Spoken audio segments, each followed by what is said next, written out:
like to call this December meeting to order. Thank you for everybody for coming out on this nasty night. With that said, if Commissioner Belcher will say the prayer, then I'll lead the pledge. Let's all stand and bow your heads and pray. Heavenly Father, we thank you for your grace. We thank you for your mercy. We thank you for loving us. Please give us your watch care. We ask your blessings, particularly upon our world, our country, and Beaufort County. Let us tonight do the business of Beaufort County to the best of our abilities and watch after the citizens of this county in every way we can. In our Heavenly Father's name we pray, in the name of Jesus Christ, our Savior. Amen. Amen. Face the flag. I pledge allegiance to the flag of the United States of America and to the republic for which it stands, one nation, under God, indivisible, with liberty and justice for all. At this time, I'd like to turn the meeting over to Katie Mooser for the elections. A point of order. I would like to be excused from voting for chairman and vice chairman.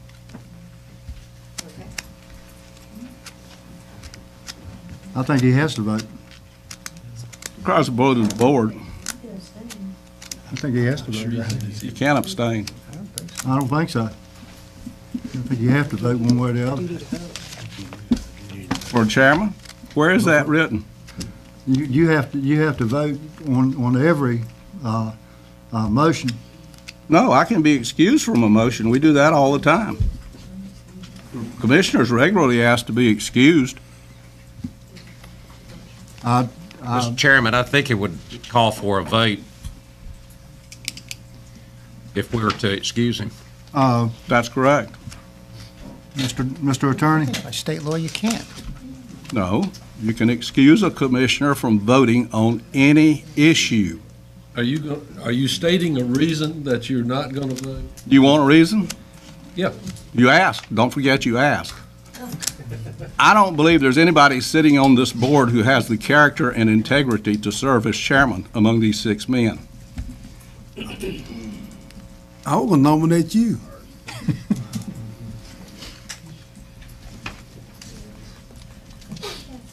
I think you have a duty to vote. I don't, that's not a, I've asked the board is required to vote.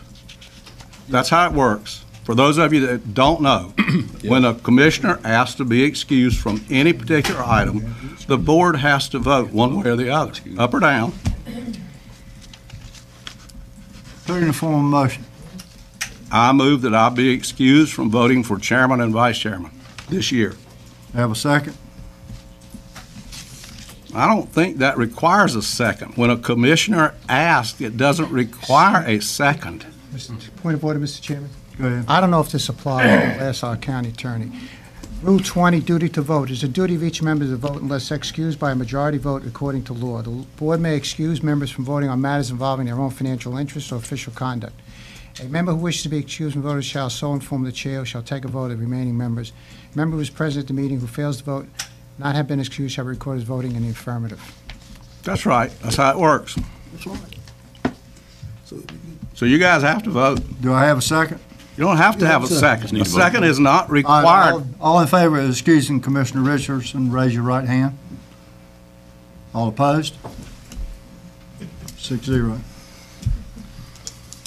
6-1, my vote automatically goes to 6-1, the affirmative, for those of you that don't know. We know. Go ahead, Ed. At this time, I will take nominations for chairman of the board. I'll make a nomination. I had my hand up first. I nominate Hood Richardson. Mr. Bonzier? I'll nominate Gary Brent, current chairman. I nominate Jerry Langley.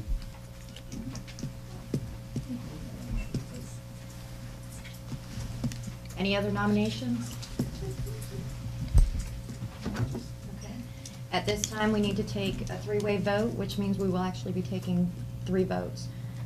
I need to know who votes for Commissioner Richardson. Commissioner Brin? And Commissioner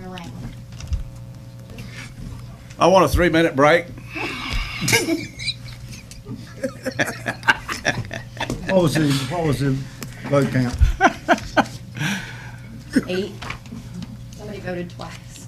No. It was 3-3-2. It was 3-3-1. 3-3-1.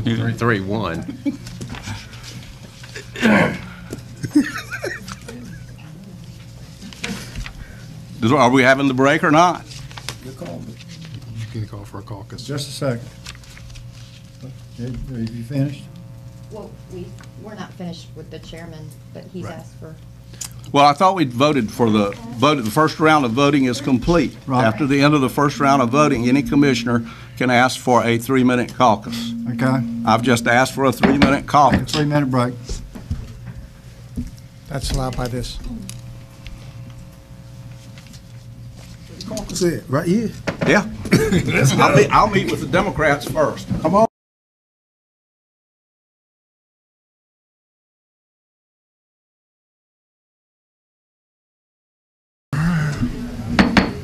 We're off our break. Katie? Now go to round 2 between Commissioner Brin and Commissioner Langley. All those for Commissioner Brin? 3. All those for Commissioner Langley? Commissioner Langley, you're now chairman for 2016.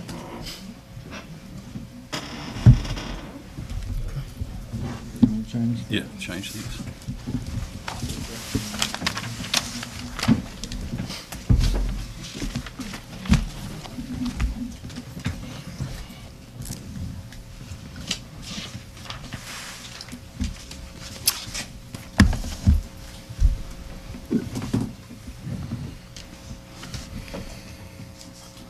Okay, we'll now take nominees for vice chairman. That doesn't matter. Commissioner Richardson? I nominate Hood Richardson. It's the chairman. The chairman handles that. Go ahead. Commissioner Buzzio? I nominate Gary Brin.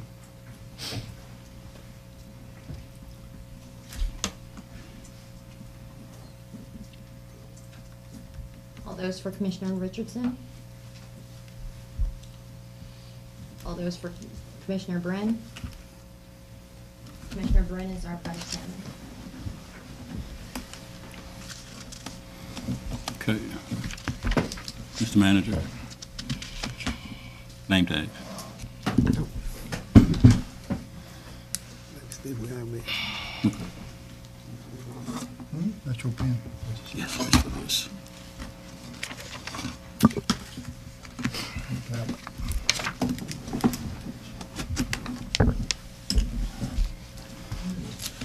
Is everybody happy with their seating? I'm fine. I am. No, I'm happy.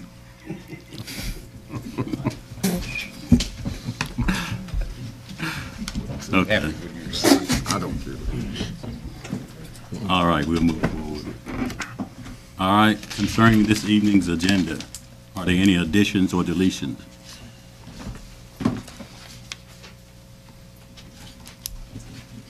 Hearing none, we will entertain a motion for the approval of the agenda as is. So moved. Have a motion, is there a second? Second. Discussion. Hearing none, all in favor, raise your right hand. Opposed? 7-0. Public comments. Is there somebody that can turn that heat? Yeah, I did. Oh, you did? It's getting warm. Getting warm.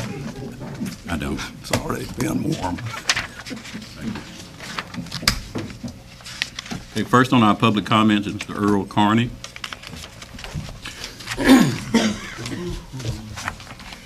My name is Earl Carney. I'm a resident of Beaufort County. I brought to your attention in September and November the need for an ordinance requiring the posting of price information on propane gas. After the November meeting, WNCT TV Channel 9 reported on a wide disparity in pricing from one supplier to another to the tune of 63%. If you were driving your automobile down the street out here and you want to buy gas, you can look at it as a price here at one block is $1. You drive down the street another block and it's $1.63 for the same product. 2, WNCT reports that the current state statute requiring that prices be posted inside the business is being violated. At the November meeting, Chairman Brin said that the statute could be posted behind a locked door, that this would satisfy the posting requirements. To place a sign that's intended to reflect the price of propane in an office behind a locked door and out of view is the same as placing a speed limit sign behind a billboard. I mean, you got a law that says this is supposed to be posted. They aren't doing it. The absurdity of allowing a statute intended to inform to be placed in an area obscured from the view of the intended audience epitomizes government ineptitude and the reason people hold government and politicians up to ridicule and contempt. 2, the chair commented that he had spoken to an executive of Hess Oil and was told that gas prices were posted outside as a courtesy. I would suggest that the real reason is to compete with the fellow across the street, and this is what's needed with propane, a competitive atmosphere. I don't drive up here. I haven't spent 3 sessions with you folks by 3 minutes just for the exercise. You folks need to look at this, and you need to enforce the law. If the state statute, and WNCT published that statute number, enforce it. Do your job. Help. If you want to do something to help the people, put a little competition in this thing. We bailed out the banks in New York. We bailed out the auto industry. Surely to God we can put a sign out there and put the price of propane gas up so people can make a competitive decision. Thank you. Thank you. I'd like to make one comment on that. Okay. Just to clarify one thing, Mr. Carney, when I made that statement, I was told wrong. It has to be posted out front where the person walking in the door can see it. It can't be behind a closed door. I was told wrong on that. So I just want to clarify that. Does that make any sense to you? I mean, logic and reason. I mean, we sit here and giggle about what goes on. You know, you're our elected representative. You know, and I look at Lincoln's Gettysburg Address. Government, all the people, by the people, for the people, shall not perish from the face of the earth. It's just about gone, folks. Okay. Do something for the people. All right. Thank you, Mr. Carney. Mr. Ray Leary.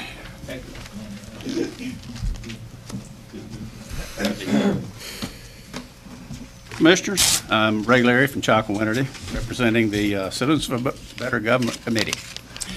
We see a disturbing trend that continues in spite of your half-hearted efforts to curb this activity. We are referring to the persistent proclivity of this board to hand out taxpayer funds to private entities that request to be given public funds. The latest helping hand was a $12,500 donation to the Zion Men's Shelter. There is no question this is a worthy cause. However, this board has no idea if your generosity with funds collected from taxpayers to support county government is supported by the citizens from whom these funds were extracted. There are many sources from which these funds could have come, but it appears to us that the Beaufort County Board of Commissioners has become the first and last stop to which these private organizations request monetary assistance. The fiscal 2015-16 manager's recommended budget for social services is budgeted at $12.7 million. $7.7 million of this is federal state allocation. Surely somewhere within this amount there is $12,500 available. According to the website, NC Hometown Locator, there are 102 churches in Beaufort County, North Carolina. The $12,500 stipend granted to the Zion Shelter could have been fulfilled with a $117 gift from each of these churches. A few envelopes, stamps, and phone calls could have easily raised this money. Did anyone ask if this avenue has been explored? This board has no responsibility under NC statutes to become a sugar daddy to every person or organization that comes before this board with a request for funding. And this includes the more organized tax-exempt entities that present such requests on an annual basis during budget planning sessions. These giveaway programs have become institutionalized, and the ones receiving these benefits have lost all fear of not being approved. In closing, giving away taxpayer money is not and should not become the role of this board. This is not your money to give away. Thank you very much. Thank you. That is it for the public comments, unless there is someone else who did not get here in time. Okay, we will move forward. Items for consent were approved when we approved the agenda for the evening. Items for discussion. Mr. Manager. Mr. Chairman, if you don't mind, typically we've gone back and taken that as an agenda item, the consent. Okay. If you don't mind. Okay, that's good. Thank you.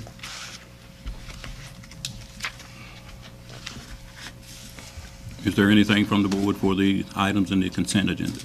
For consent? I move they be approved. Second. We have a motion and a second. Any discussion? All in favor, raise your right hand. Opposed? Okay. Thank you, Mr. Chairman. Your item. Thank you. The first item on our agenda is an approval of a property sale at Beaufort, Washington Industrial Park. As you're aware, and based on the information in your agenda package, Flanders Solutions LLC is purchasing approximately 50 feet of additional property along its eastern boundary with Blue Goose LLC. You have those documents that show that.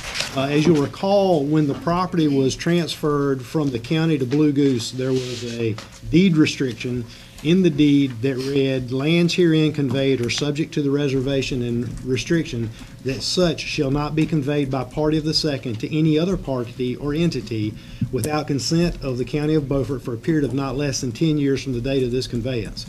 That property was originally conveyed to Blue Goose by the county on March the 22nd of 13, so you're still within that 10-year restriction period. Flanders and Blue Goose are therefore coming to you and asking you to approve this sale of property between the two entities. And so we have representatives from Warden Smith and from Flanders Solutions here tonight if you have any specific technical questions, but otherwise we'd recommend your approval on that. So move. Have a motion. Is there a second? I'll second it. Discussion. Mr. Chairman, I have a question that's not directly related to this, but it's something that was on the map. The map says that we're doing away with the 50-foot setback around the lot lines along the streets. Is that a part of this? I don't think we should do that. Come to the podium. If y'all would address that. Hey, Commissioners, I'm Drake Brinkley of Warden Smith, commercial real estate attorney. This is Dan Butler, who's with Flanders, that's overseeing the project. So you've dealt with the map more than I have, so I'm going to let Dan answer your question. We're not asking or changing anything as it relates to the highway. All the work we want to do is at the back of the property. Don't want anything, nothing will change at the front. We're not dissolving any setbacks? No, sir. Okay, all right, that takes care of me. Commissioner Booth. Mr. Manager, is this pending Washington's vote also? No, sir. According to the deed restriction, it was simply the county of Beaufort. Okay, thank you. Any other questions or concerns? All in favor, raise your right hand. All opposed? 7-0. Thank you.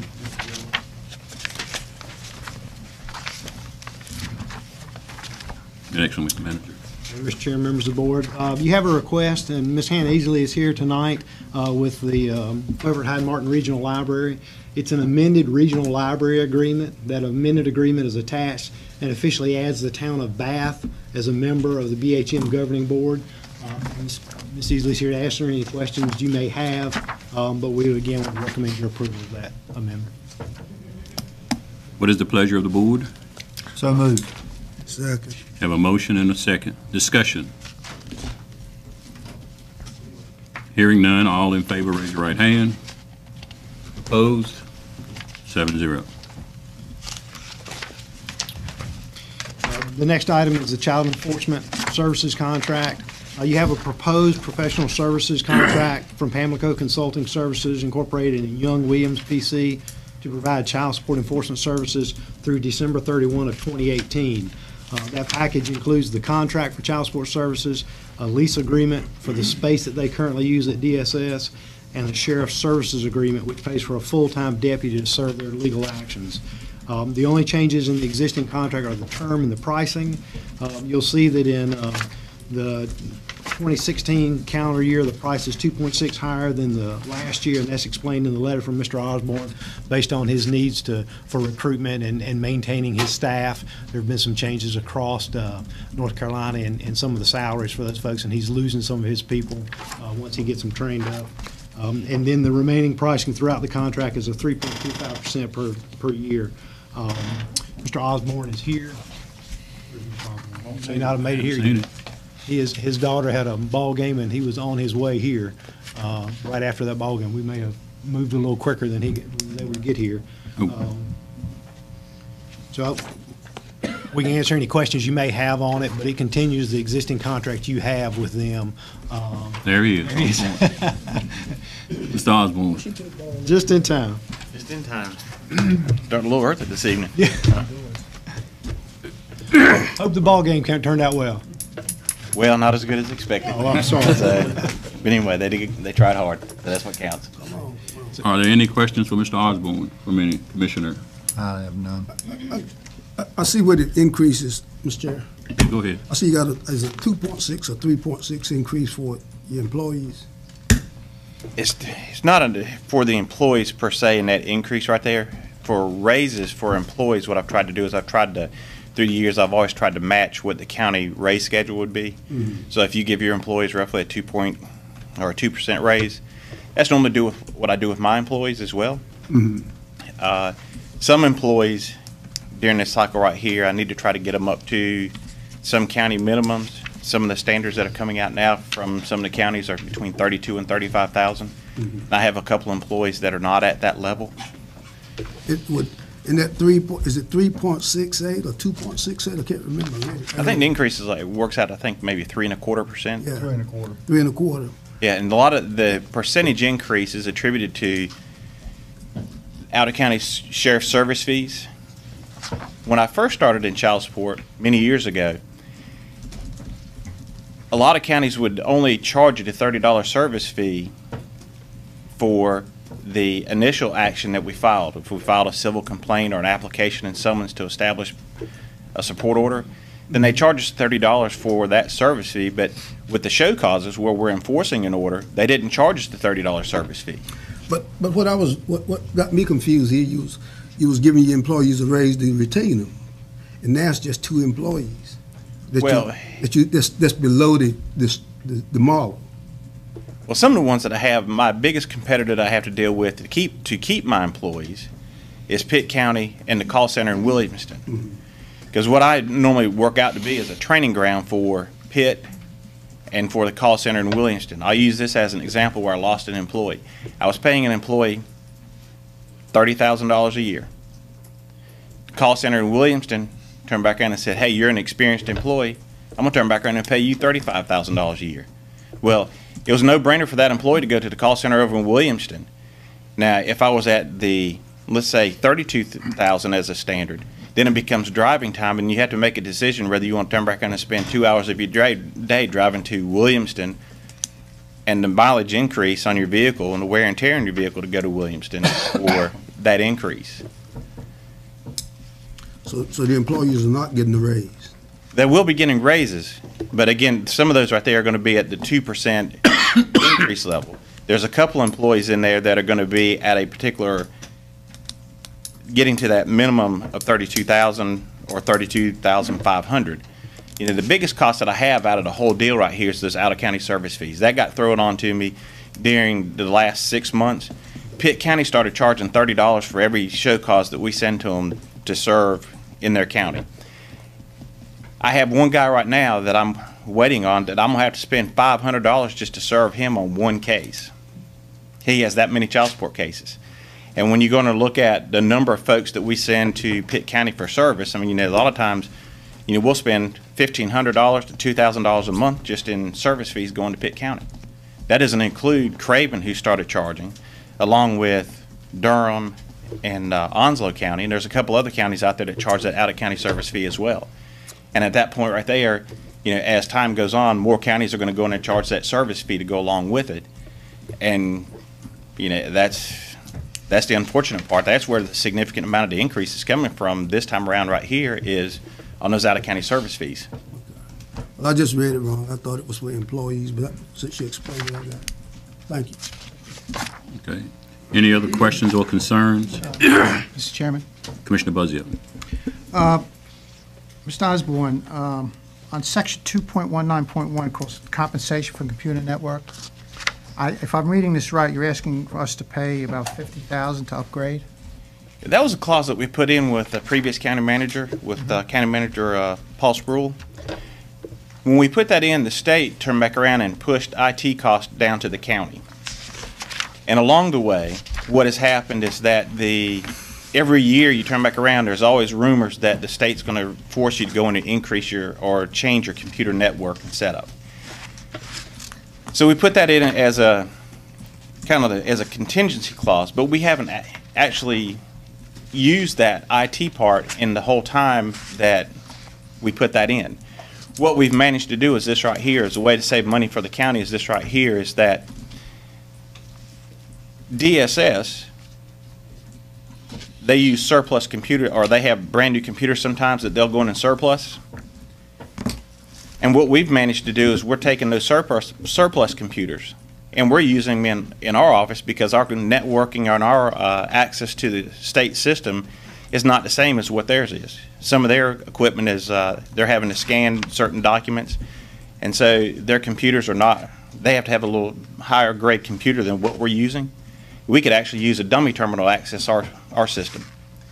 So we're using those surplus computers from DSS as a way to go in and save money for the county.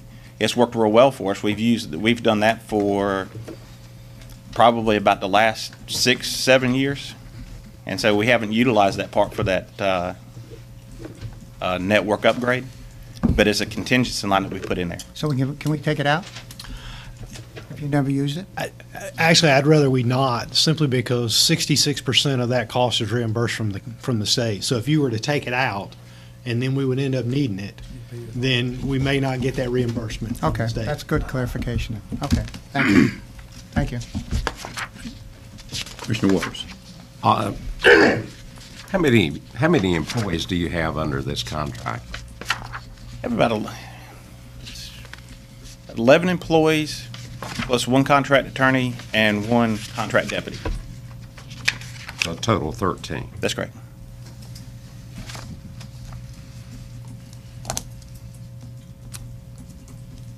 With the deputy, we pay 100% of his salary, fringe benefits, cell phone, and mileage on the patrol car.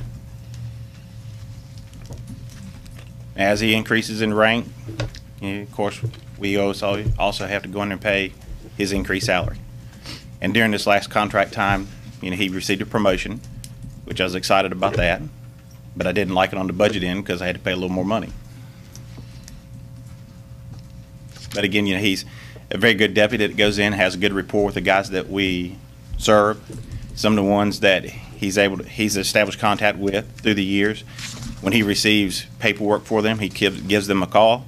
They set up a time to meet. He serves the papers, and by doing that, you have an increased service frequency on your papers.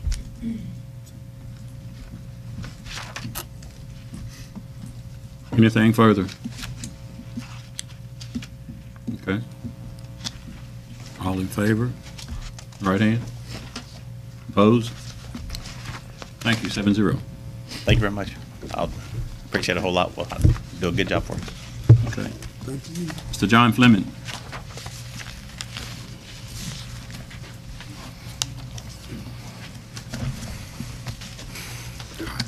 Evening, Commissioners. In your agenda package, we had a request for a non-emergent transport service to request a franchise to conduct business in Beaufort County, point-to-point transports inside of Beaufort County.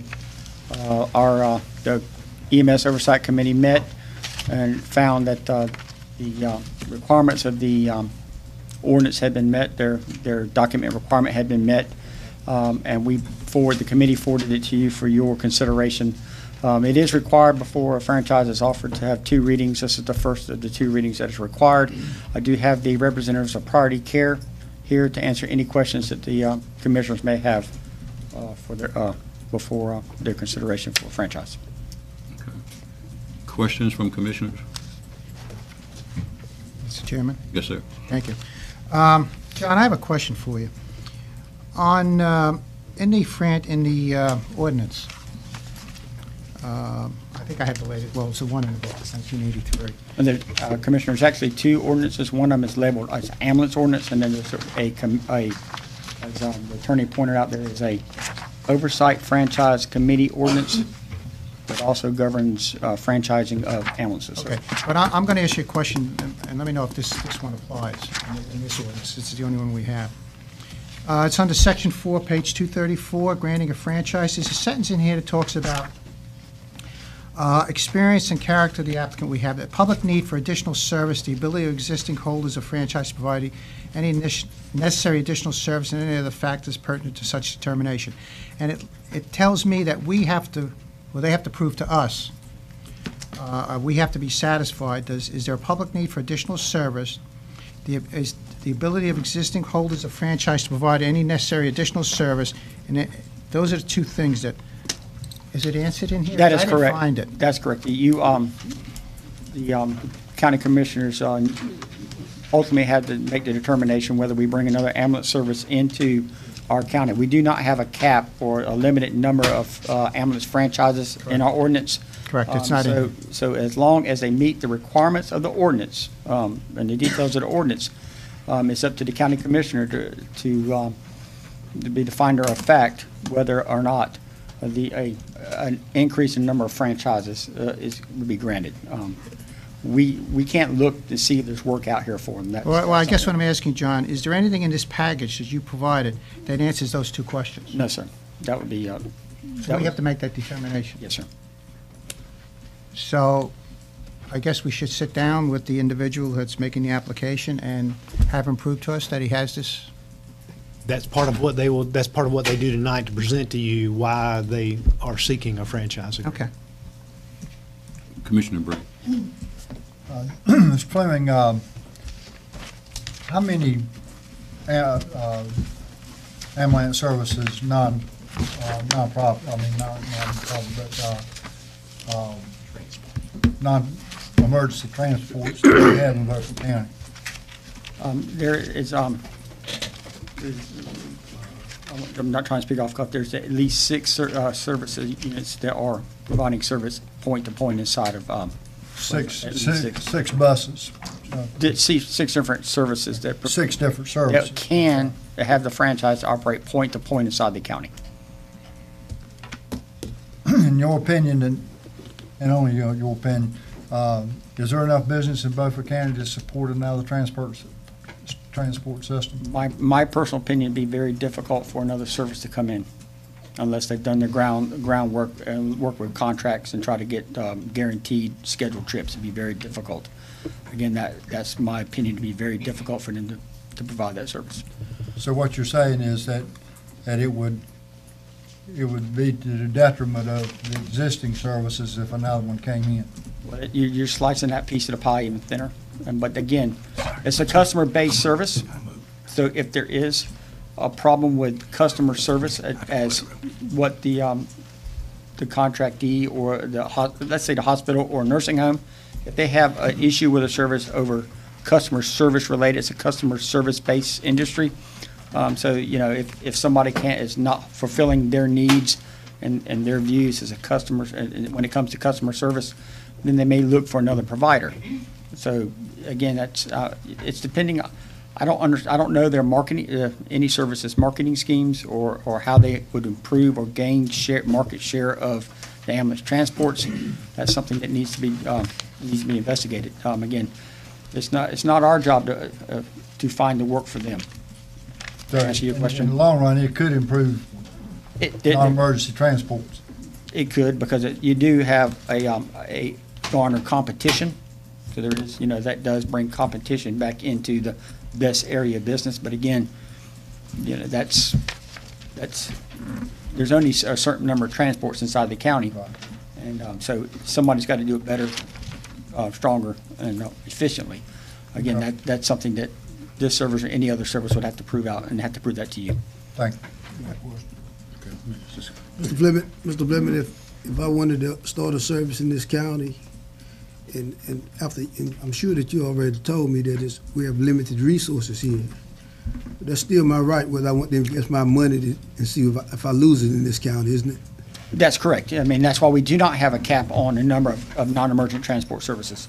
Some counties do have a cap on the number of services.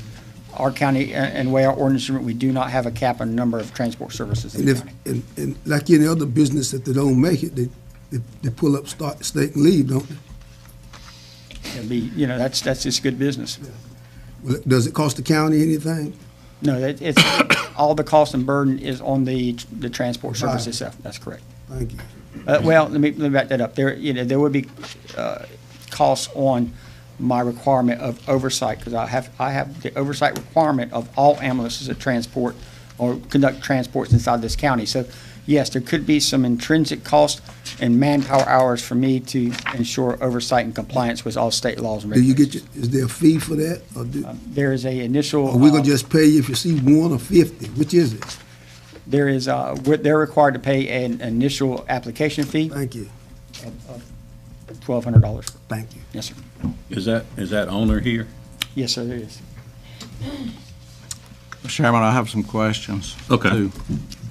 You want to go ahead? Yes. Yeah, I see here where a description of the physical location of the place or places from which the applicant intends to operate.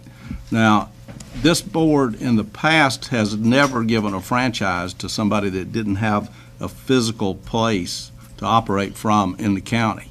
The documents that you guys have filed with us show that they intend to operate out of Bertie County and they intend to operate out of Greenville.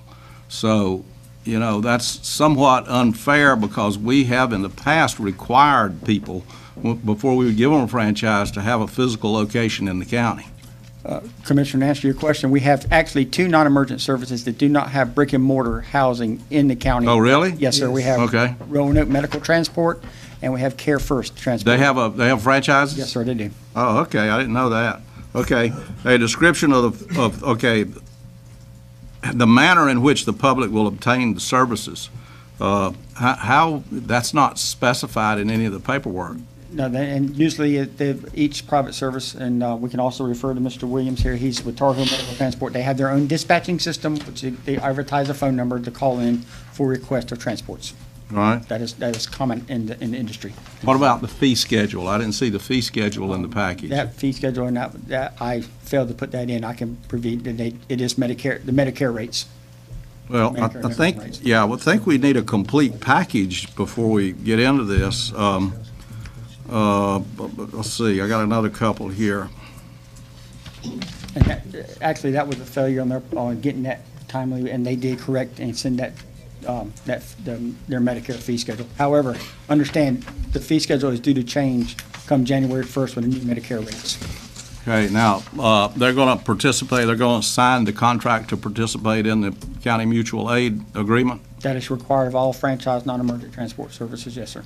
Okay. And we've have you checked, there's something in here, I can't find it right now, but have you checked their criminal history and their credit history and to see if there are any liens? You have, in file, you have the OIG, Office of Inspector General's record request for the ownership and the company, and they both came back clean with no records of investigation found. Is that stated in writing in here? Yes, sir. What page is that on? It was the OIG report that was provided in the package. I'm not sure what page it's on. Page 220 and 221.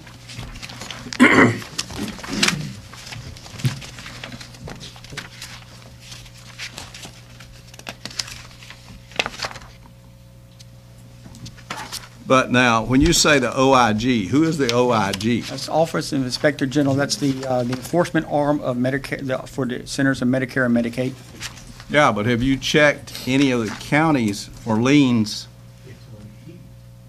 You know, we need a thorough check. We're not talking about just some document some federal agency sends us. They are, no, I did not check local background checks. However, they are franchised in 3 counties in the state of North Carolina.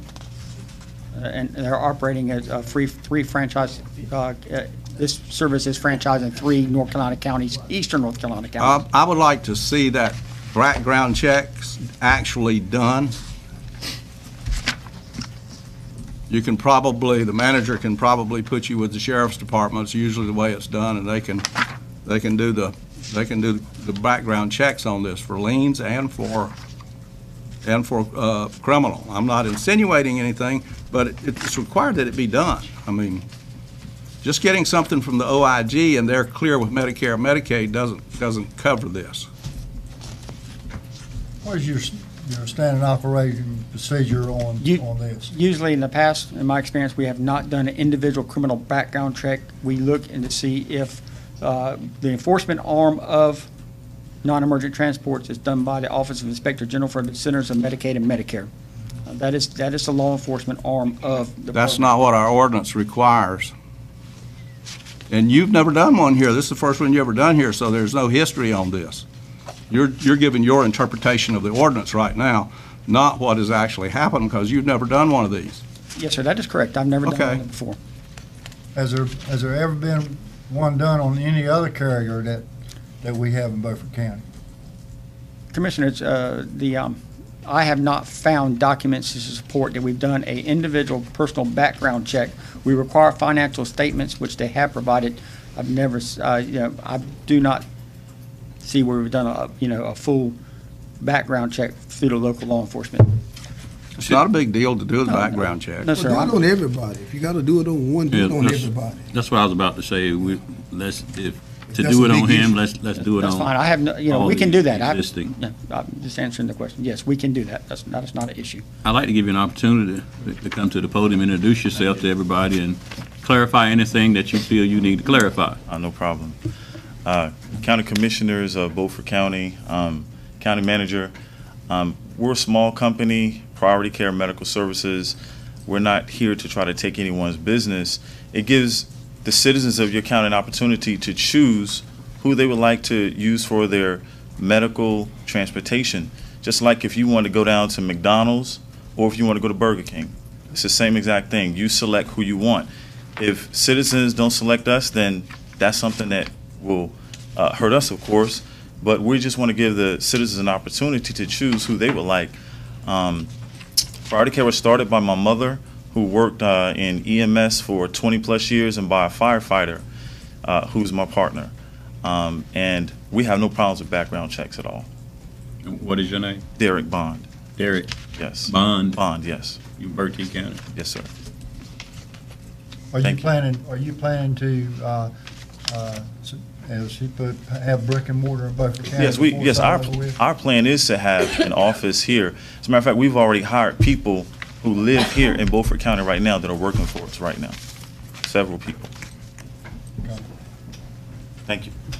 The next reading is what, 30 days, 60 days, 90 days? It has to pass it. It has to pass at 2 regular meetings. You have the statute. Let me get to it.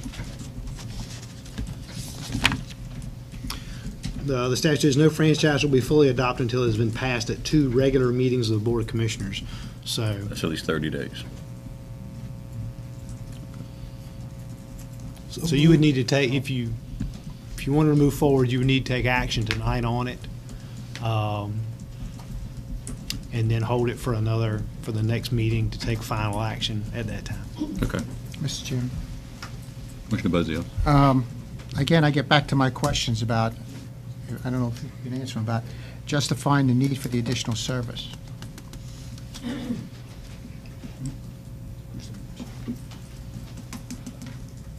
So let me read exactly what it says. Okay, sure. So there's no misinterpretation. The public need for additional service, the ability of existing holders of franchise. So do we need it? And is the ability of existing holders franchise provide any additional service? So justify the need for the additional service in the county? Well, That's what this thing says. I think it's definitely a need for it. You have more individuals in the area in which we live in, Eastern North Carolina. There are many individuals who are sick, who don't have medical transportation. They have options, but it gives them an opportunity to have another option. It's a special business, you know, taking care of individuals in the community, the way you treat them, being caring, nurturing them. And so I believe definitely there's an opportunity here in your county to serve the citizens here. I'm positive there is. And how long, may I ask you a question? How long have you been in business now? Since 2006. 2006. Yes. Mr. Fleming, how many transports on average do we have in the county?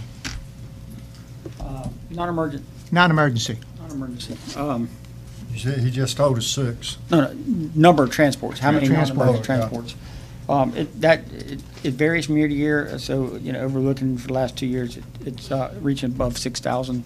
About 6,000? Yes, sir. Average cost on that? I know there's a range, but Yeah. what would you say the average cost? I would say that the average cash collected per call, which means all over from getting Medicaid at $100 a transport to the highest amount of $400 in that range. Average cost collected per call is somewhere around $310, and I can refer back to. And in Mr. that Williams. average, in that average. A little bit higher for you? It's much lower.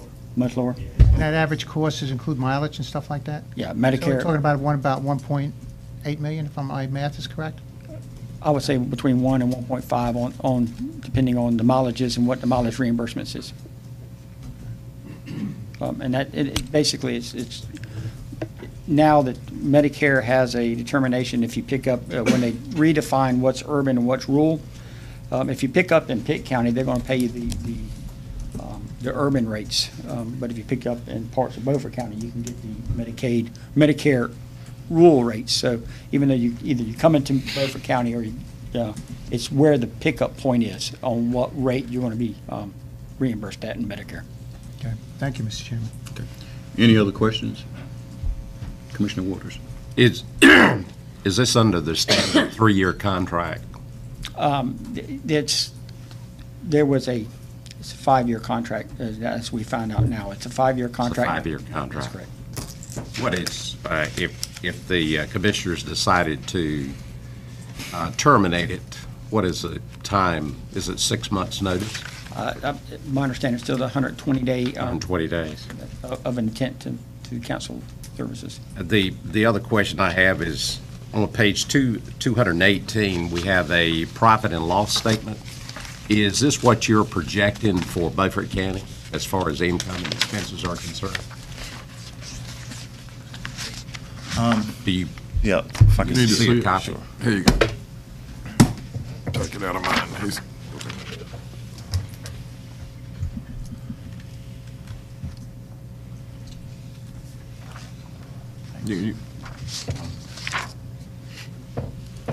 It's just a simple projection.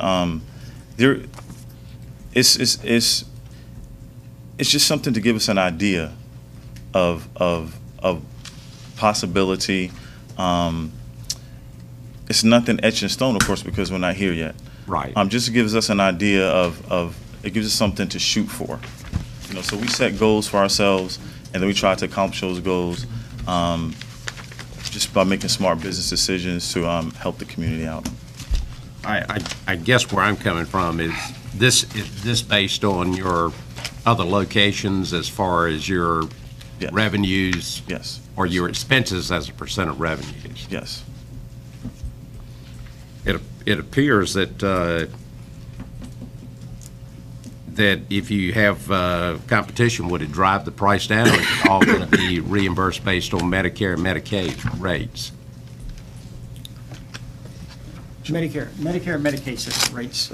So a new person coming in can't cut. Right. Medicare has the ability. You have to. You can't cut below Medicare minimum, with the exception they do allow a discounting, but you have to meet certain standards to get that discounting. They do this for anti-kickback or anti-feedback to drive the market price below the Medicare minimums. and, corner that market. So Medicare says you can charge whatever top layer you want to be, but you have to be at least Medicare minimums, and in some cases, you're allowed a 10% discount on some charges. That's it. Okay. I got Commissioner Richard. I'd just like to clarify on the financial statement, that is an actual financial statement. That's not a pro forma or an estimate. Because you see, when we say provide a financial statement, the purpose of that is to determine that the people that are coming are solvent enough to be able to survive in the business. So is that what you presented? Is it actual? That's just an estimate for business possibilities. No, we need an actual. The thing that does not say a pro forma or an estimate. It says a financial statement. A financial statement is what is today, not what you think it's going to be down the road. So When we looked at that document, Commissioner, it says financial statement, and the committee took that as that's their financial statement as required by the ordinance. So we definitely, if that's not what they sent to us, a representative of their financial statement, we do need to investigate what their true financial statement. we need the actual. We need what their financial statement is as of a certain date within the last 3 months or so, whatever's convenient. We need the actuals on that. And when the motion is made on this, I don't have a problem with voting for this, providing we get the information we need. When the motion is made on this, I would like to see the motion say that we're going to get an actual financial statement. We're going to get the items that are we requested that are called for in this, like the fee schedule and all of that information, and that you're going to do criminal background checks. And I don't care if you do them on everybody. I don't have a problem with that. But, this is stuff that needs to be done, because there's going to be somebody else coming in here, and then you're going to wake up one morning and find out you got a problem. So if you do it now, you don't have to worry about it. And I'll make one more comment, and then I'll get off of this. After this motion is made, I will make a motion that you present to us a report at this next meeting that tells us the number of transport units there are in the county, the number that are of companies there are, and the number of transports that are made, an actual written report signed by you. Yes, sir. Now, Commissioner, I have no problem finding that information. What we do have would be difficult is when you have some companies that run in multiple counties. The state of North Carolina allows them to bring fleet trucks in here depending on call volume. So actually, the number of trucks Company A has running on the streets of Beaufort County can rise and fall depending on the call volume they have. But I can give you an average of what they're running. Well, you can give us the actual number of units that are stationed here by those that have brick and mortar here, and then you can give us an estimate on the others. Yes, It's sir. fine. And you can look at that from the number of calls that they're making and tell, whether it's mumbo jumbo or not. Yes, sir. I make a motion that we vote on this tonight and move it to next month.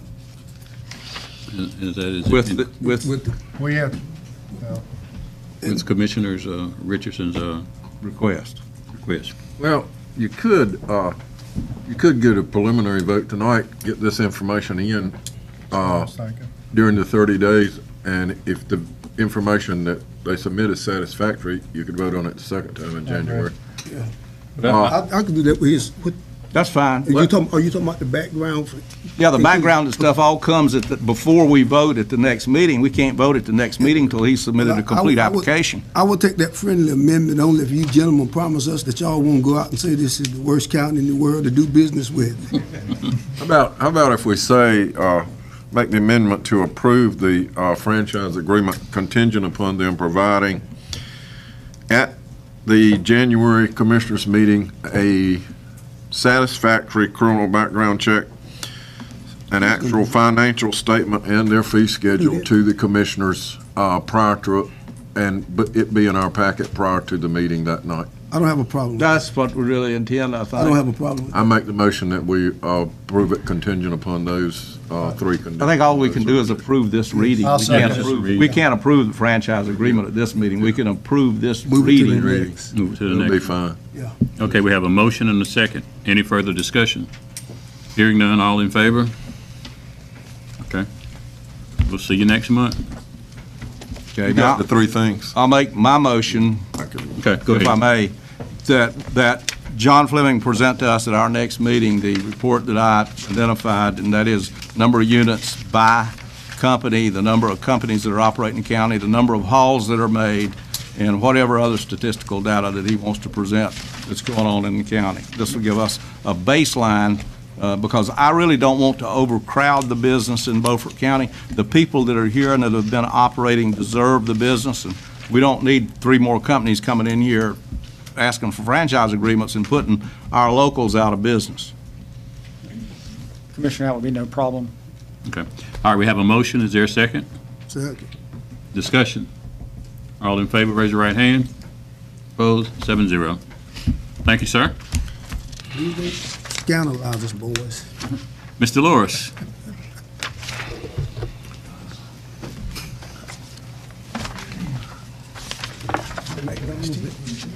Good evening, Mr. Chairman, Commissioners. The Beaufort County Manager and Human Resource Manager are requesting the current Beaufort County salary plan be amended to include the newly approved classifications of paramedic and EMT intermediate. Positions and budgets were approved at the November 9th, 2015 Commissioners meeting. Based on salary analysis and comparison with other counties in North Carolina, it is requested that these classifications are added to the salary plan as follows. EMT intermediate, salary grade 9, salary range, minimum $25,136, midpoint $30,162, and maximum $35,189. Paramedic, salary grade 14, salary range, minimum $32,631, midpoint $39,157, and maximum $45,683. These positions will work a 24/72 shift schedule with 24 hours of scheduled overtime per month. The approved budget takes this into consideration.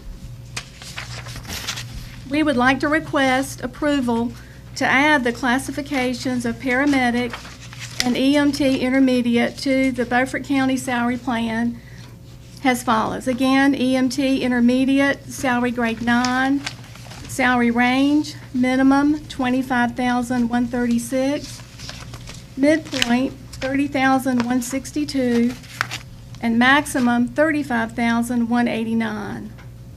Paramedic, salary grade 14, salary range, minimum $32,631, midpoint $39,157, and maximum $45,683. We've just handed out a couple of handouts showing you the counties that were used in the comparison and the placement on the current Beaufort County salary plan. Motion to approve. Have a motion to approve. Is there a second? I'll second it. All right, is there any discussion? Hearing none, all in favor, raise your right hand. Chairman. Okay, I'm sorry. When I look at these annual salaries, can I divide that number by 2,080 hours to come up with hourly rate? Absolutely. Okay. Yes, sir. When we start talking about overtime, is that 1.5 times that hourly rate? It is. It is. Thank you. Anything further? All in favor, raise your right hand. Opposed? 6-1. Thank Very you. much. Mr. Merritt? Commissioners, County Managers, thank you for having us today. Before you, we have the request for reclassification of a position that's currently housed in the Department of Social Services from a Community Social Services Assistant to a Social Worker 1. You have that summary of information before you, and it also includes some financials if you have any questions for that. Comments or concerns from commissioners? I have a question. Yes, sir. It looks like with this increase that you're requiring a 4-year college education that was not required in the old classification? Yes, that would be required. That's per the Office of State Human Resources minimum classifications for the position that we will be reclassing this to what that would do would allow that individual to complete some of those tasks that the previous classification could not complete. It would also open us to other funding sources that are uncapped and would allow us to pull down more revenue to offset county dollars. Pull down more revenue. That means that we may get as much as 65 or 70% of that position paid for. Well, that's spread across multiple revenue services, but I will tell you this, some of the time that was budgeted previously in what would be all county dollars, because it's a cap funding source, will now be able to be put into an uncapped funding source that will be 50% federal and 50% county. Oh, okay, I understand. Pleasure of the board. So moved. Second. Have a motion and a second. Any further discussion? Hearing none, all in favor, raise your right hand. 7-0. Thank you. You need a break now? Yes. All right, we'll take a 15-minute break.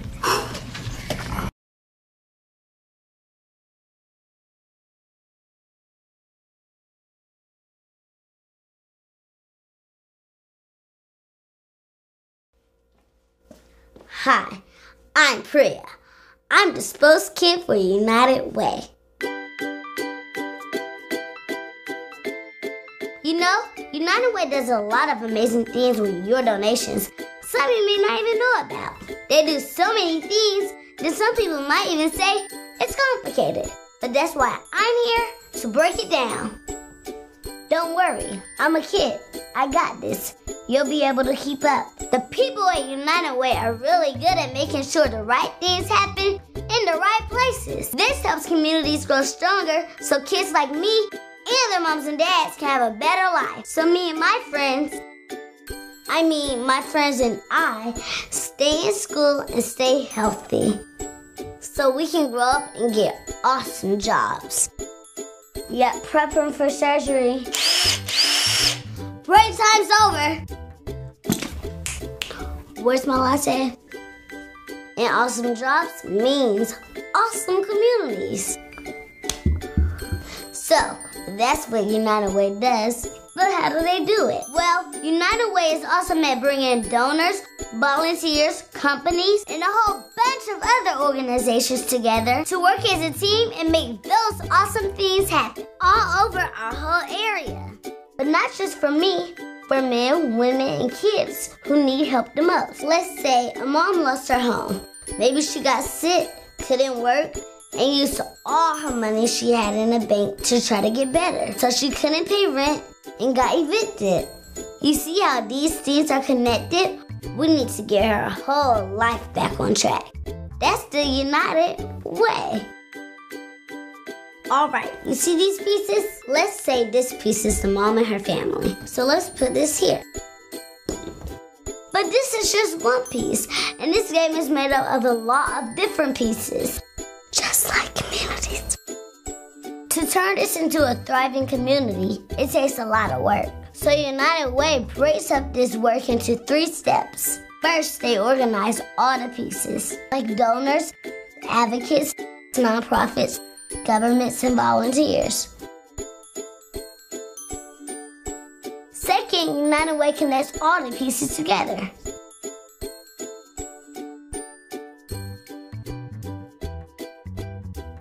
And third, it puts everything into motion. United Way connected all of these pieces to help this woman, and with all of this help, she'll be able to take care of her family. And get this, United Way assists for families throughout our region every day. When everything's working together, cool things start to happen.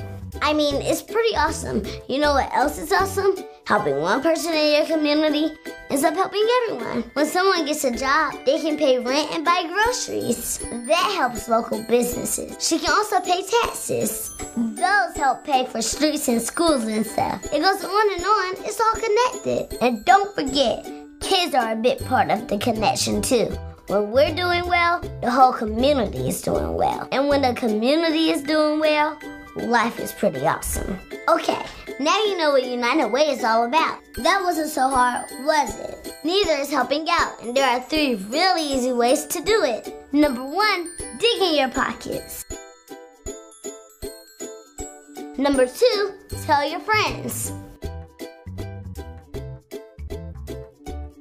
Number 3, roll up your sleeves and volunteer in your community. Join our team and we'll put together one heck of a good-looking community.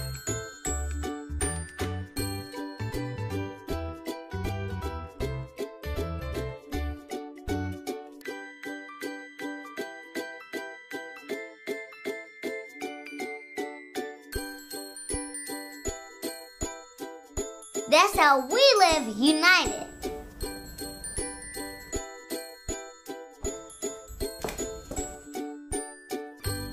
Cut, that's a wrap. Everyone go home. Okay, we're back in session. Mr. Manager. Thank you, Mr. Chair, members of the board. This item is regarding the 2013 hazard mitigation elevation project. There were bids received on elevating 3 structures that were approved in this project. The bid opening was on December the 1st. There were 5 bidders. You have the bid tab with the low bidder approved on or recommended on each one of those. There are 3 structures. The bids fall within the FEMA guidelines, and the funds, the total funds are within the budget, the project budget. If you have any specific questions, Mr. Hibbert is here with Holland Associates, can answer those for you, but we'd recommend your approval. Okay. Questions or concerns from commissioners? I have one. Who is B&B Construction? B&B is, the president is Brian Avery. He is local. He's from Chocowinity. Okay, that's all I got. Anything further? Is there a motion? So moved. Have a motion, is there a second? Second. Any further discussion? No. All in favor, raise your right hand. Opposed? 7-0. Thank you. Commissioner Richardson, the next 3 items are yours. All right, thank you. The first item is the recall elections. I've had this in here before. We need to have be able to have recall elections for county commissioners in Beaufort County. And the reason that we need this is to counter our method that we elect commissioners with right now. Right now, minority groups elect all 7 commissioners. No commissioner sitting up here has a majority of the votes in any election. And that lets small groups elect commissioners who go out and do things for them. And we need to recall election as the check on this so that the voters, when they see that commissioners are not doing what they're supposed to be doing, can recall them, take them out of office, and keep the system clean. So my motion is that we request that our legislative delegation present us with a draft bill for our approval for recall elections for Beaufort County. Okay, we have a motion. Is there a second? Second. Okay, we have a second, right? Now, any further discussion? Hearing none, all in favor, raise your right hand. All opposed? 6-1, 1-6 rather. So it failed. All right, second item is the summary. Let's see, filling vacant positions. Let me give you some background on this for those of you that don't know. Historically, when a position has become vacant in Beaufort County, and we've done this with Paul Spruill, and we lost it somewhere after Paul left here, quite frankly. Anytime a position became vacant, the manager, in an informal way, examined the position and asked questions. Is this position necessary at all? Can this position be reconfigured with other positions and combined so that we can reduce the payroll? And this was examined over and over, and then usually it was presented to the commissioners as, we don't need that position, so we're not going to fill it. We've had a recent position that should not have been filled at all. Work is not necessary. People are sitting there staring at the wall on government time. And we need to go back. This board needs to pass a resolution directing the manager to go through that drill every time every position in the county comes open, because there are opportunities here from a management standpoint. Number one, even if it's a position over in social services, if we've made great progress on efficiency in social services, it requires the director of social services to examine that position too, and to convince the manager that it needs to be filled. And some of these positions are, no-brainers, and a lot of them are not. We reduced the payroll in Beaufort County from about 340, 350 positions down to about 300 in a 3-year period by doing this. And we need to return to that. So my motion is that this board direct the manager to informally, because we don't need to debate it here in front of the public, but to informally make this determination and then communicate to this board whether that position will be filled or not. That is a motion. Okay, we have a motion. Is there a second? Mr. Chairman, I'm going to second it. Okay, If I may, I'd like to speak to it. go ahead. Mr. Chairman, I'm not going to support this motion, but I wanted to second it because during the budget process each year, we go over with the county manager and the managers of each department what their funding is, what their positions are. And so therefore, as far as I'm concerned, it's up to the county manager and his staff to make that determination if anything changes during the year.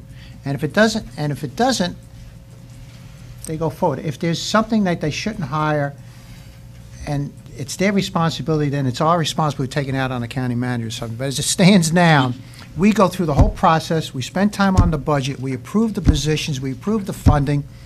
As far as I'm concerned, it's up to the county manager and his staff to make those determinations whether the position should be filled. So even though I second the motion, I'm going to vote against it. Any other thoughts? I want to go back after everyone has spoken. Go ahead. Well, I think you're ready again. Well, Mr. Buzzio has not been around government long enough to understand how the system works. The way the system works is someone is coming up for retirement, and everybody knows that. Well, nobody's going to let that person go. The job is going to stay right there, whether it's needed or not, until they retire. I've seen it happen over and over again. Good management demands a constant evaluation, not just at budget time. It's virtually impossible to go through the budget process with all of the things that are going on to put that burden on a manager to make a decision on over each one of over 300 employees as a part of the budget process. You just can't do it. But if a position becomes vacant because Joe, Sam, Peter, or Susie retired, that is the time to do the evaluation, because you cannot fill the position and not have a lot of heartburn in the system. Corporations use this same system. So it is good management, and it requires that each employee, each vacancy be evaluated, and that helps the people of Beaufort County. I've personally seen our county payroll reduced about 12 or 14% using this method, and we have lost the use of that method. Now, here's what can happen to you if we don't do this. We can have the dogfight right here in front of the public at every meeting, because Commissioner Richardson is going to do his job. I will start asking for the roster of vacancies, and we will sit in this room, and I'll put each one of them up, and you can decide whether or not you want to keep that person here or not, that job here or not. The informal way of doing this worked without having a lot of fuss in front of the public, without having a lot of fussing and fighting among commissioners and opinions and everything else. It was extremely effective. So, I heartily recommend that we do this for the benefit of our taxpayers and our employees. Mr. Chairman, before I call a point of motion, can I make one more statement? Okay. Mr. Chairman, I think everybody realizes that I spent 20 years in federal government. I had a staff of over 400 people, an $80 million budget. I have private industry now for 25 years, and 20 of those years I owned a company and had over 100 employees. I understand the budget process, I understand the management process, I understand when people are needed, not needed, and what you do during the year. I call the motion, Mr. Chairman. Okay. What is the pleasure of the board? All in favor? Raise your right hand. I voted for it. Okay. Let's have a show of hands on that again. Who's for it? Yeah, all in favor so we can see it. Let the clerk get the information. Okay. 2. Okay, great. All against? Mr. Manager, I need to ask you this question because I was thinking it, but when he called the question, I didn't get an opportunity to do it. A position that you feel we can actually do without, and am I thinking wrong that you would come to us and say that? Yes, sir, I would. We do inform, I mean, we do look at them, and we have those conversations. I'm not sure the position that Commissioner Richardson was speaking of, unless it may have been the Register of Deeds position. And of course, there was an informal review of that. And in fact, we shared some information with the board regarding that. So, and we would continue to do that. I mean, we're not going to just arbitrarily fill a position simply because we have one. Okay, all right, thank you. And I need to go back to Commissioner Richardson's first item, recall elections, because Commissioner Brand wanted to make a motion, and I allowed Commissioner Richardson to go on, so I will. Well, the rules state that if he's going to make that motion that he's going to make, that this not come up again for 6 months, he has to do it immediately after the vote. No. So he can wait till next month when I bring the same thing up again and make his motion then. The rule says it had to be made in the meeting. No, it doesn't. It says immediately after the vote. Mr. Manager, can you? Be made in the meeting. I've been wrong on what's in there once tonight. So I'm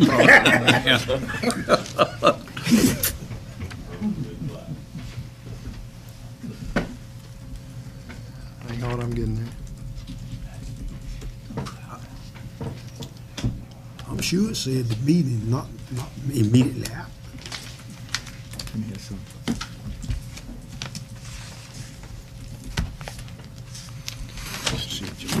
It says to prevent reconsideration for 6 months. It's number 11, page 9. The motion shall be in order immediately following the approval or defeat of a substantive motion and at no other time. That's right. The motion requires a vote equal to a quorum and is valid for 6 months or until the next regular election. This is all right. I'm going to bring it up again next month. Gary can do it next month. Whichever occurs first. My mistake, Mr. Richardson. Okay, your next item, Commissioner Richardson. Fine with me. I told him I won't second it next month. Concealed. Pardon? Your next item. Oh, my next, excuse me. I was just sitting here, filling vacant positions. You're reveling in your victory. That's exactly right. You shouldn't do that. You can get in a lot of trouble when you do that. Concealed carrying of firearms. This is something that's becoming more and more important because what has happened is through this these free fire zones, or these zones where you cannot carry a concealed weapon, we have created free fire zones for the bad guys to come in and do whatever they want to. These people are unprotected. And as someone said to me earlier in the meeting, said, well, you know, what you're instructed to do if you're working in this building, for instance, and someone comes in the front door out there and starts gunning people down, you're supposed to get on the telephone and send for a gun. You know, that's basically what it comes down to. You're sending for a deputy, you're sending for a gun to defend yourself with. This is kind of dumb stuff. Free fire zones are dumb stuff because a lot of people are getting killed. Most of the people that are doing this are cowards. If they knew they had to come through that door, and there was 4 people in here with guns, they wouldn't come through that door. I can tell you that. They would find a better place, a better time to do whatever they wanted to do. We need to protect our employees. One of the things that was discovered in Pitt County, when Pitt County first voted down my motion tonight, they went back and did a survey of county employees. And if this motion is defeated tonight, I'm going to make a motion that we do a survey of county employees. How do you feel about concealed carry on the job? And once they did the survey, they found out the great majority of the employees wanted concealed carry because they had some protection. Now, concealed carry doesn't mean that anybody can pack a gun under in their pants and go to work. You have to have a permit from the sheriff's office, who is going to investigate you and make sure that you don't have a background of violence and that you are a level-headed person and that you're capable of concealed carry without harming the public. So we're not asking for everybody to bring a gun to work. But we are saying those that want to be able to bring a gun to work should be able to do that. Now, there's some exclusions in my motion, excluding schools, because there's state law. You have to keep this in mind. There is state law on all of this stuff. We're not asking to overcome the state law. We're saying that you shouldn't be able to have concealed carry in the jail or anywhere in the courthouse, for that matter. So you've got schools, the courthouse, the jail, and somewhere else. I've forgotten where the other place is. But at any rate, I move that we abandon our county ordinances and rely on the state law, with the exception of the schools and the courthouse. And if somebody else has a place, I'll entertain that too. That's my motion. Okay, we have a motion. Is there a second to Commissioner Richardson's motion?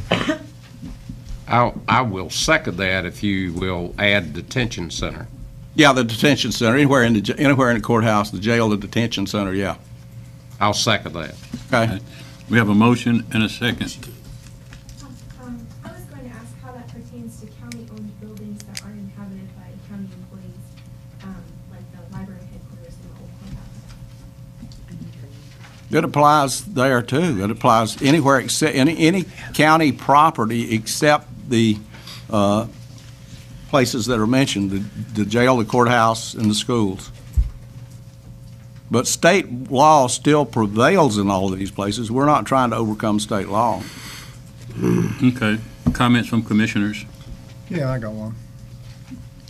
I'm all for the Second Amendment right, and I believe that people should have the right to carry a concealed weapon.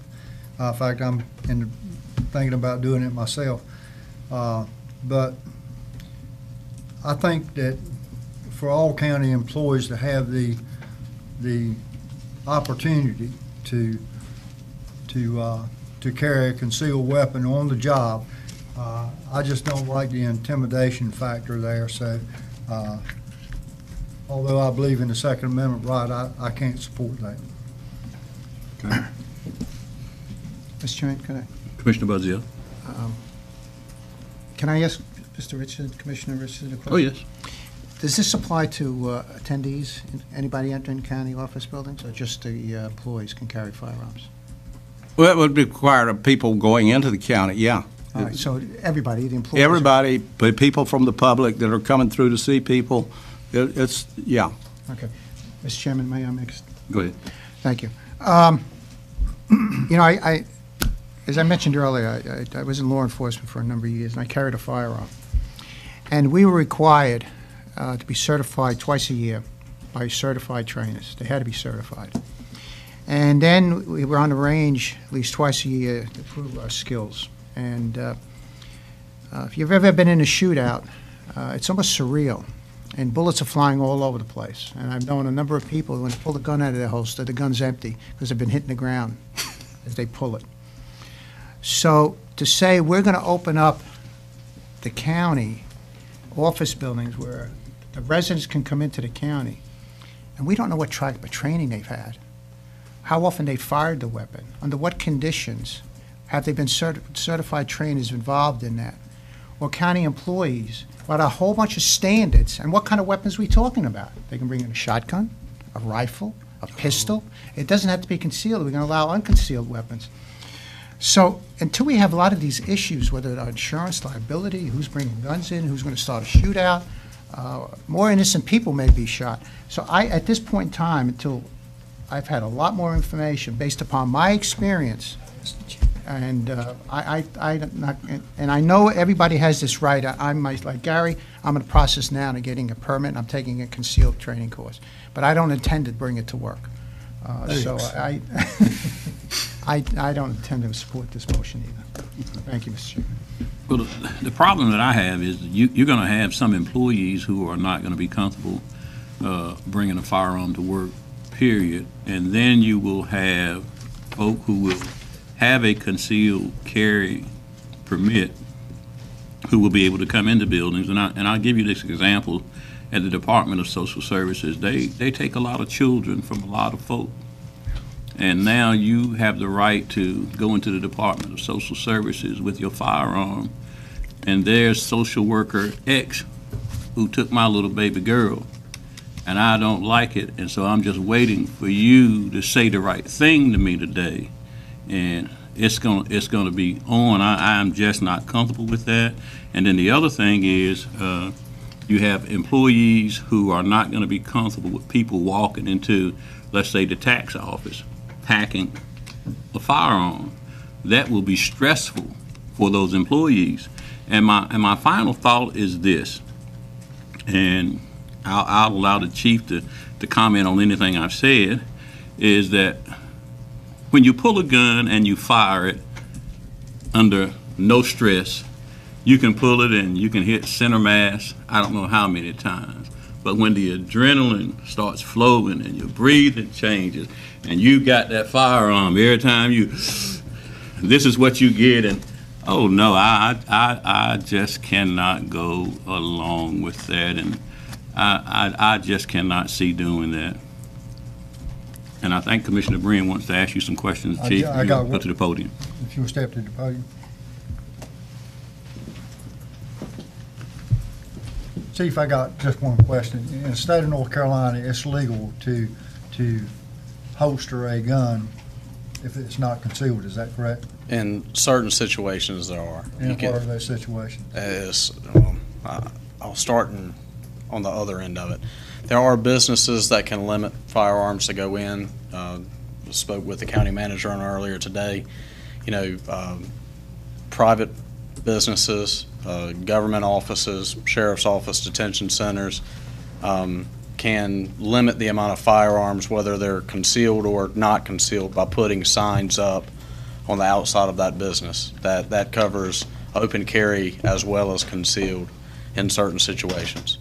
In public, there's times where a person can open carry, for any type of firearm, but there's a lot more restrictions on where they can go, and that's based on areas where there's assemblies going on. If people are assembling for a certain event, then they can't bring a firearm. States of emergency, anywhere that admission is being charged, anywhere alcohol is being served. So there's a lot of limitations on whether it's open carry or concealed, and those laws are changing all of the time, whether it's on the state level or the federal level. Okay, thank you. Yes, sir. Any other questions? Okay, Commissioner Waters. This is to the county manager. Does our policy allow any employee at all to bring a concealed weapon in any of the departments? Not at this time. You have a policy that was adopted in '95, I believe, that this board adopted in '95. When you look at the Department of Social Service, do we have security at that facility? You have the Department of Social Services. It is structurally set up in a way that you've got to be able to get behind the door to get to folks. Essentially, I mean, you can't walk freely into staff areas, and it's done that way on purpose.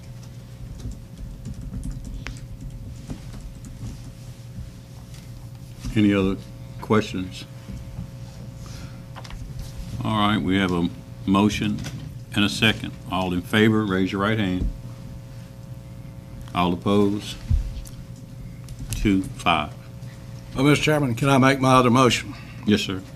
All right, I move that Beaufort County have a survey of each employee as to whether or not they support concealed carry in the workplace or not, and that it be done in such a way that the employee cannot be identified. Okay, we have a motion. Is there a second? I'll second that. Okay. Any discussion? Mr. Chairman, let me ask a question. If they're not identified, how do we know who's responding? How do we know who collects them? Who gives them the application? How do they respond to it? Well, if I may, Mr. Chairman. Go ahead. We know how many employees we have that would be surveyed. You just produce a serial number document without a name on it, and Joe's department gets 4 of those. You give them to the department head and say, you're to give these to your employees to be filled out. Now, as he could sit down and fill them out himself, but the security part of this, I would let the county decide how they want it done. Of course, we're going to know real quick if he does, because his employees are going to say, we didn't get to fill one out. So, you know, the security on that is real easy to do. Commissioner Brand. I will withdraw my second if all county employees are not surveyed. I don't want 100 out of whatever. I want all of them surveyed. Oh, that was the intention, yes, sir. That was my motion, is all county employees. Okay.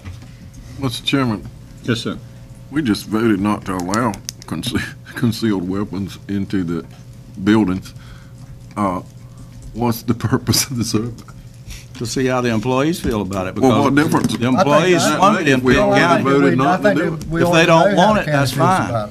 But even if they, no matter how they feel about it, do you plan to change your vote if the survey comes back different? I'm not sure. Yeah. Well, we'll have to look at it. The other thing is for there to be a real factual basis to it, you would have to go back and change the law that was done. You said 94 or 95? 95. Yeah. Call the question. All right. All in favor, raise your right hand. All opposed? 2-5. Mr. Chairman, Yes, sir. if I'm out of order, tell me so, but I'd rather see a motion made that says that we're going to do a review of the safety or security of the buildings. And if we have to do any upgrades to the buildings to provide adequate security. And I'm not making that a motion now, but it's something, because I don't know if Well, I think that's something that we're constantly looking at anyway. People that I've talked with are security conscious, and I think they look at that day in and day out. Just my observation. If you want there to be an actual discussion on that, my suggestion is you make it an agenda item for January. Good, I'll consider it. Thank you, Mr. Chairman. Cost us some money. Okay. Mr. Manager. The next item is a lease agreement for the Public Defender's Office. This is a proposed renewal of that existing agreement.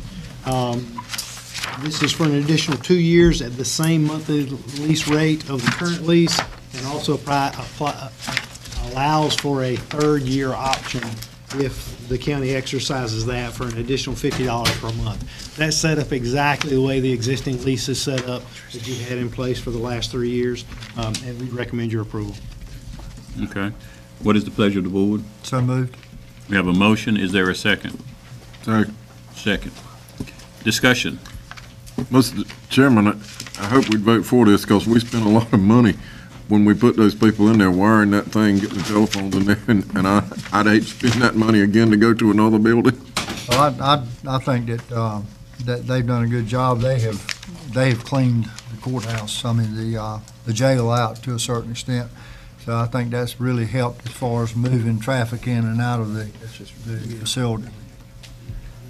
Anything further? All in favor, raise your right hand. All opposed? 6-1. Don't change, though. No, sir, you're consistent. The last item I have for you, Mr. Chairman, members of the board, is the public comment policy. This was a policy that was put together based on policies from other organizations, other counties. It was presented at your November meeting, but was asked to be tabled for further review by the board. I haven't received any specific comments from any of the board members, but be glad to entertain any of those if you have any questions regarding this. I think that this has been a long time coming, Mr. Mayor. I've read it, and there's nothing in there that I don't approve of. Is that your motion? Yeah, I'll make a motion that we accept. Okay, we have a motion and a second. Now discussion. There's only one change I'd like to do to this thing. I don't think it's fair to tell someone who wants to come and speak publicly to name their topic in item number 2, and give their name, address, and phone number would be more appropriate than tell me your topic, because what I've seen happen on this board in the past is they name their topic. Then all of a sudden everybody's ready for them when they get here. That's not fair. You know, if, as long as they're within the guidelines of this, they should be able to come and say anything they want to. They Should do. not have to pre-name the topic. Well, I'm fine with that. That doesn't faze me any. Mr. Chairman, I have a question on item number 10. Does that mean that somebody is running for office cannot come in and address some subject matter that? Actually, it's more about not allowing that podium to become a political advocacy where I'm running for office and I'm here to tell you why you ought to vote for me and those kind of things. It's more, I mean, public comment is for the board to hear comments from the public regarding issues relating to the county, not why you should vote for me if I'm running for county commissioner, or why you should vote for me if I'm running for judge or sheriff or whatever. But the board has no problem for somebody that's running for office coming and appearing and talking about subject matter just as any public servant would. That's correct. Okay. Right. As long as they don't take that podium as free advertising for their campaign.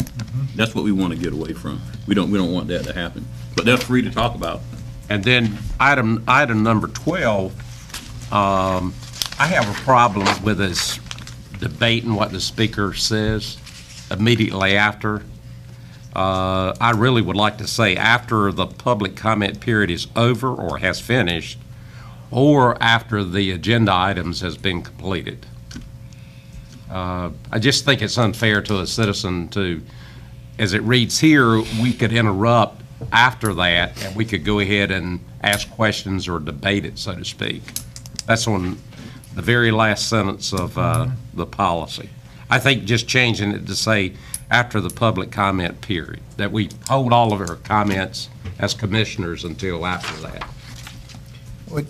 I think you could cause a hoopla by doing that, because you're going to have 15 or 20 minutes of discussion on why you said that and why I believe in this, and I think we ought to keep that as it is, in my personal opinion. Well, in my years of being here, public comments have always been where the public can come in and say what they want to say, and then when they walk away, that's the end of it. And I think that should be the right way. I mean, I don't think commissioners should get into a discourse with someone who just made public comments, because then it'll blow up.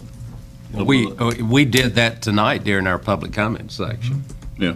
And that's up to the chairman to allow that particular speaker.